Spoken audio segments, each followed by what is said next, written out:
দর্শক আমাদের মাঝে খাবার তুলে এসেছে। মুন্না পাবেল এখন অনশন থাকবে।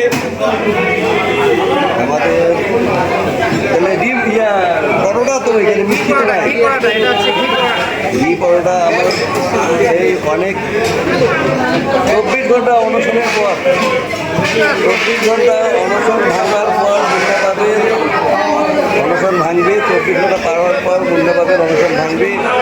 ট্রেন লেট হওয়ার কারণে সে অনশন করছিল। হোটেলের নাম কি ভাই? পার্বতীপুর শাহ হোটেল।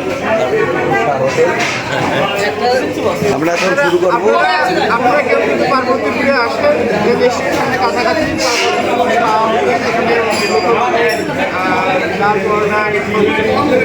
এখানে ঘিয়ে ভাজা পরোটা, এটা ঘিয়ে ভাজা পরোটা, এটা তেলে ভাজা না, এটা ঘিয়ে ভাজা পরোটা।